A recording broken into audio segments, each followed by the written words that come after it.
This is Pet Life Radio. Let's talk pets.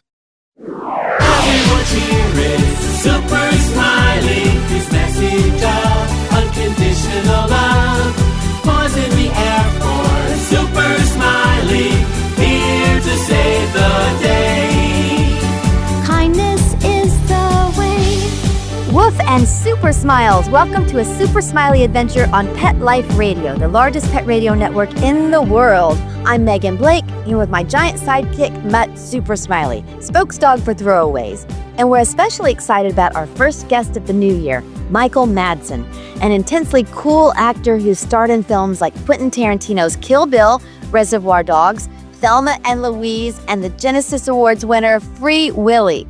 He's an award-winning poet, and we especially love Michael because he has a dog that he personally rescued from Romania while on a film shoot. Hi, Michael.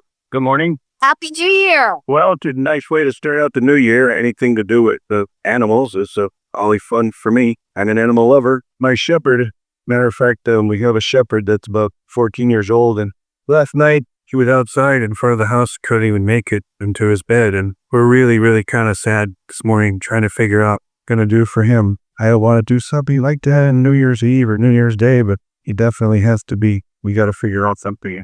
It's kind of painful. Oh my gosh, Michael, I am so sorry to hear that. Yes, I two dogs and had to make a decision like that.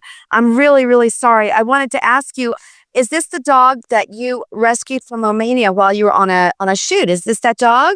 No, that's a different dog. I was doing a shoot in, I was working on a picture called Blood Rain. It's like a vampire film.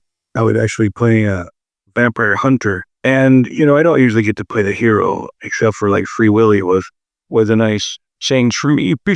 Usually I have to be some sort of villainous character, but I was in Romania for that thing, and there was a dog, and he was out in the bushes, it was a war picture, so we were shooting out in the field and kind of in a wooded area, and this dog was out there, and it was raining outside, and he was kind of just laying there. His ribs, I could see his ribs sticking out through his body, and he was all kind of curled up in a little position, and I walked toward him, and I can see that he was very hungry, and he had his front paws were crossed in front of him, and he had like trash from the production between his paw teeth.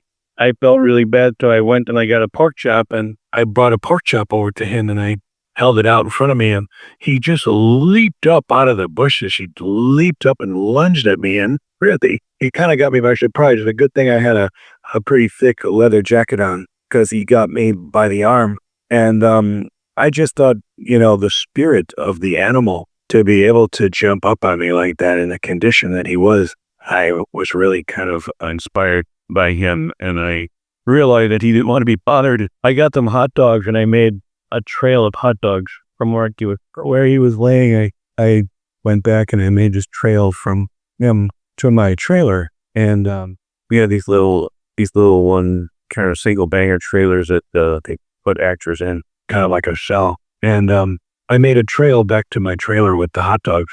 And I just kept shooting. I had to shoot the whole day, and I was going back and forth. And, it was later in the day, and at the evening time, I told the transportation guy to leave my trailer open for the night. And, Yeah, good idea. Yeah. and they did. And in the morning, when I went back to work the next day, I came around the corner, and I looked, and I saw all the hot dogs were gone. And I wondered, and I walked into my trailer, and there he was, and he was curled up on the couch. Oh my gosh, he found a warm spot. And so this wild, crazy dog, did he recognize you? I guess your scent had been in the trailer, so he knew that was you coming in, right? So he looked up at me, and I didn't want to frighten him, so I kind of just didn't acknowledge it. And I just gave him a little nod, and I had to get dressed and get ready for work. And he just was, very comfortable there. And I filled up a bowl of water, and I put the water there for him. And then when I did go out to shoot, I left the door open just in case he changed his mind. And when I come back, he was still there, but the water bowl was upside down. If he had jumped up out of the couch and tried to drink it and tipped it over, but I don't know. It was such a kind thing, and I knew that he was really fed, and he'd probably been raised outside. I mean, he had probably never even been inside before, and Right. Did you see a lot of animals like that over there? Michael, I understand that in Romania, there's a huge pet population, stray pet population. Found out was that Bridget Bardot, the actress Bridget Bardot, apparently was in Romania at some point, I guess maybe in the 50s or 60s. And I guess she had some sort of agreement with the government that they would not euthanize dogs anymore. And so now there are more dogs than there are people in Romania. Oh, she said that's actually, oh my goodness, that's what started the problem. So obviously they don't, put them down, but they don't spay and neuter them either. So it's just extreme, right? Thousands of them, and they're everywhere. And it's really kind of something that has to be considered. I wouldn't know how to do that, but there are quite a few of them everywhere. And in the end, when I was going back to America, I obviously wanted to bring him with me, and I had to get a veterinarian from over there to make a passport. Did his own little picture, his own little yes. I found a bandana that was a Stars and Stripes bandana, and I wrapped her on his neck for his passport photo. That is so cute. That's so cute, Michael. I love that. It's such an inspirational story. And you still have him? What is his name? I love Junior. I love Junior. Well, maybe Smiley and I can go hiking with Junior and you one day. That would be so. Oh, he's a wonderful boy, but he's a bit cranky, but he's kind of, we never really had to train him to do anything, which was the best part. He really just seemed to know that he was safe, and he's very protective of the kids and the family, and he has a very good instinct about people and things around him. And I find him often sitting on the bluff looking out over the ocean, and he just kind of, I should tell it, he kind of wonders, like, what happened? It's like, how did I make it out of there? He's a great dog. I love him so much. I believe that our stray animals kind of find us. That's what has always happened to me, Michael. It sounds like that's exactly what happened to you. You found him, but he found you he claimed you at the same time, right? Yeah, there he sure did. Yeah, he did. Very cool, Michael. We're going to take a quick break, and we'll be right back with more with Michael Madsen and his animal adventures. Smiley, can you wait? Good boy. Take a bite out of your competition. Advertise your business with an ad in Pet Life Radio podcasts and radio shows. There is no other pet-related media that is as large and reaches more pet parents and pet lovers than Pet Life Radio. With over 7 million monthly listeners, Pet Life Radio podcasts are available on all major podcast platforms, and our live radio stream goes out to over 250 million subscribers on iHeartRadio, Odyssey, TuneIn, and other streaming apps. For more information on how you can advertise on the #1 pet podcast and radio network, visit PetLifeRadio.com/advertise today. Let's Talk Pets on PetLifeRadio.com. Everyone cheering, Super Smiley, his message of unconditional love. And we're back on a Super Smiley Adventure with actor and film star Michael Madsen. And Michael, I love that story, and it was so wonderful to meet you the other night at the Malibu Film Society. You have, in person, you have such a grounded presence. It's really strong, positive energy. And as an actor, you've used that weighty presence to play extreme villains, but you can also totally grab our hearts like you did in Free Willy. Now, after playing the bad guys, what was it like to jump over and play the father in Free Willy? The focus has always been on the dangerous characters that I've played, and it doesn't happen very often where folks would remember something as dear as Free Willy or Wyatt Earp or Species or Mulholland Falls or a number of pictures I've done where I was on the right side of things. And for whatever reason, society doesn't choose to fixate on goodness. They decide to fixate on the badness. And I would only say that I have been blessed with a great career, and I have been able to play different kinds of characters. And I am a father. I have 5 sons, and I wish I had the opportunity to play people like Glenn and Free Willy. I wish it came up for me more often, but Well, that film, so many people love that movie. It won a Genesis Awards that year for advocating for animals. And I would imagine that just being involved with a movie like that, not only with your loving character, but about the killer whales, that you would become more impassioned about caring for wildlife in general. Did that kind of permeate throughout the set, that you all just kind of became enlivened by that mission? I think that the idea of setting an animal free is kind of a universal thought. And I think that's why the movie worked so well, because the idea of an animal in captivity and wondering whether that animal is happy or not, I think everybody kind of thought about that during that time. And that whale a boy named Keiko. And the original whale was at SeaWorld. And all of the whales in the first Willy picture were lies. And they had footage of wild killer whales off the coast in Seattle where we shot the picture. And in the second film, in Willy 2, all the whales were animatronic. They were all robotic because of the fact that the people who look after the welfare of animals were concerned that the live whales were somehow being manipulated or mistreated in the shooting of a film.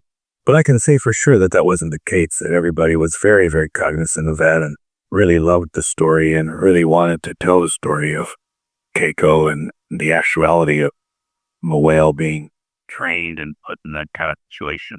Right, and it did make a huge impression on our society, and I want to thank you. Yeah, left long. Well, I was a wonderful, it's a nice memory for me.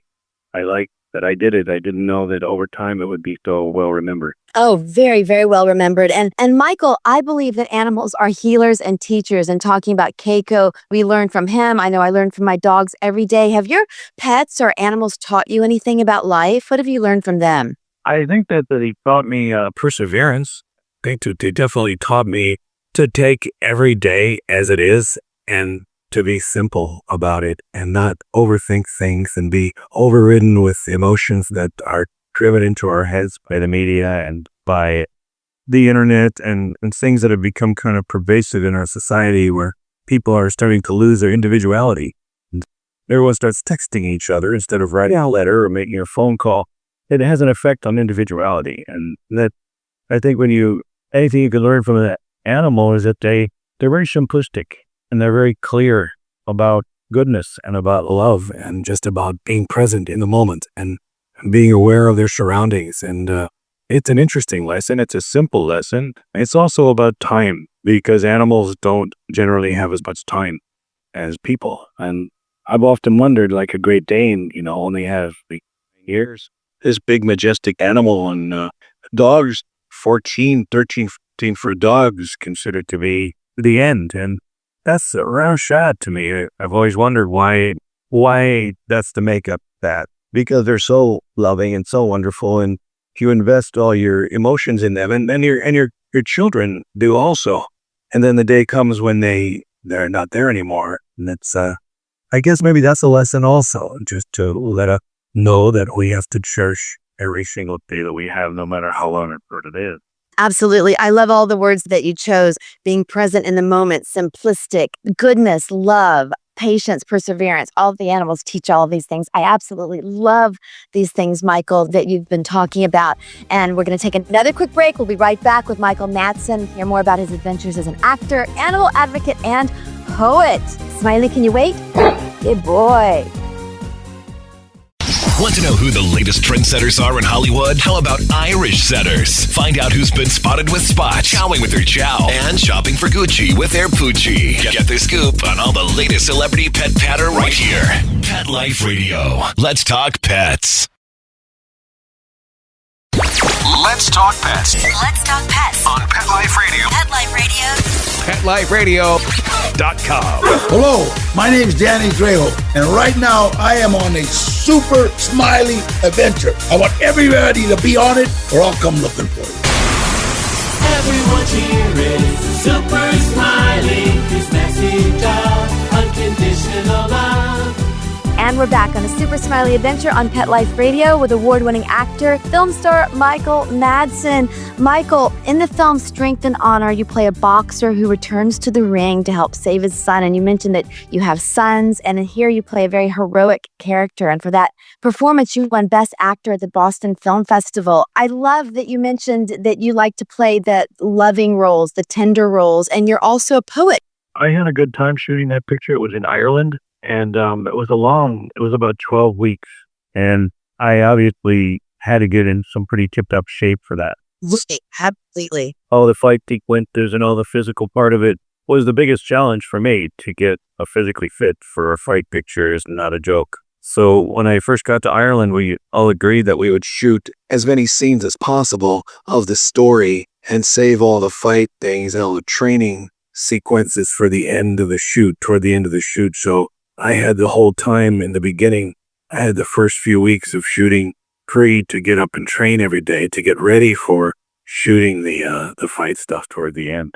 And I love that your character was working for the son, and like you said, playing It's a father and son story. There's no guns, there's no cigarettes, and it just a pure story of father and sons, and it's a wonderful film. I think that it probably deserved a much better distribution than it got. You did win the Boston Film Festival for that, and you've also won. We did, yeah. Yes, and you've won the Best Actor award at the Malibu Film Festival, as well as just many, many awards. You've won also an award-winning poet. You've written books of poetry. Your books' titles include Burning in Paradise, Blessing of the Hounds.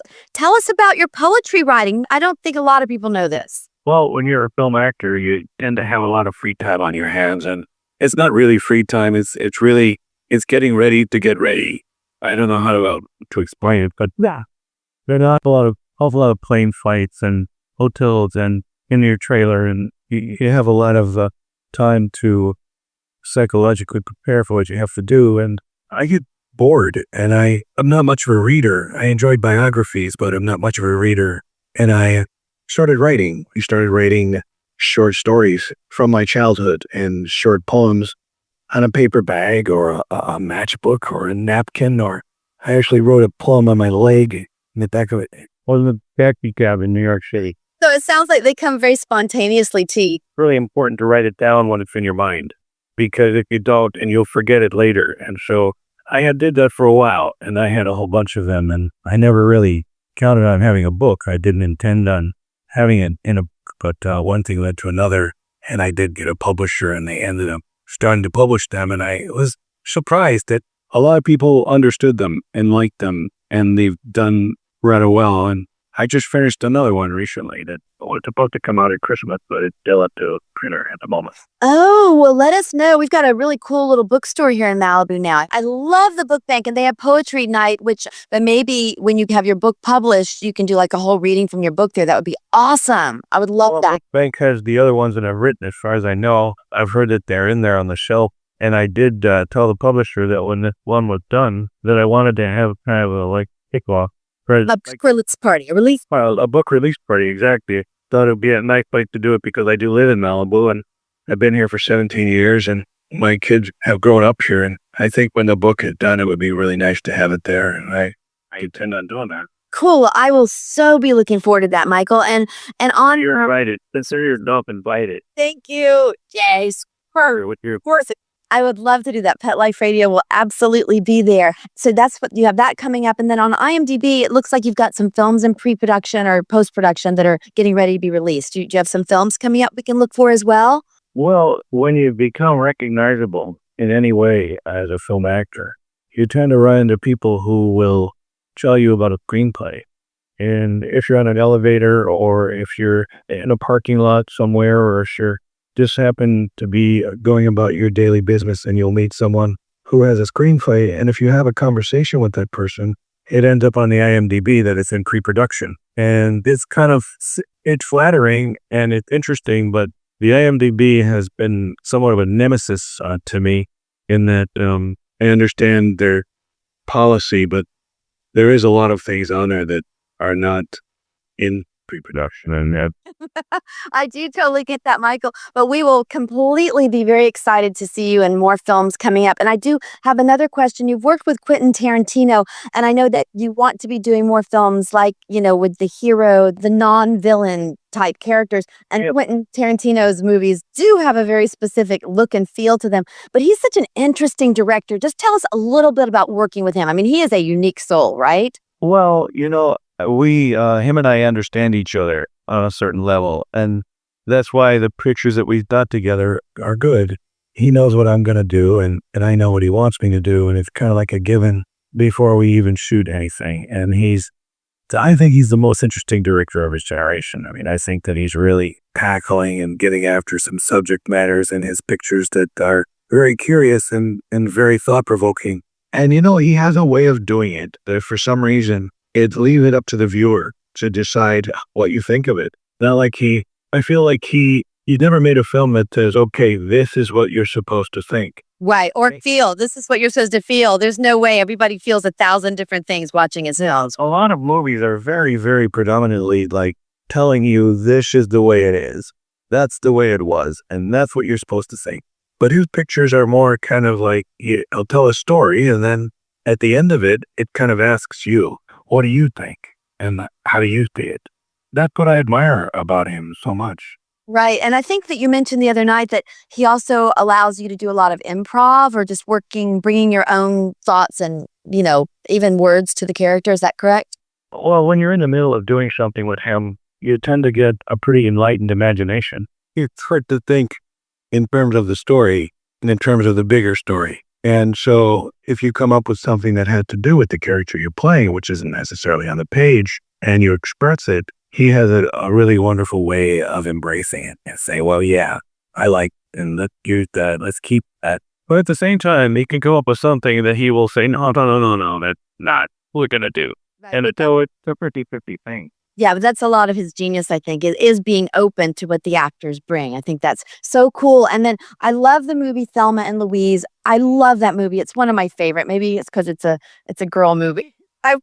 It's a chick flick. There you go. You said it. And you're right. But did you enjoy working with those actors? I mean, those are some amazing people in that movie, right? Well, Susan is a very, very intelligent woman. And she was obviously, I enjoyed the relationship we had in the picture. It was then again, like the Free Willy thing, it was an opportunity that I had to play a sympathetic person or a sensitive man or someone with a conscience. And, that's also Ridley Scott did that for me. And the other people in the film, it was one of those stories that it really worked on so many different levels for everybody. And I don't think it got a fair shake in distribution. In fact, at the time we did that film, it was suggested that they shoot an alternative ending for the girls don't drive off the cliff.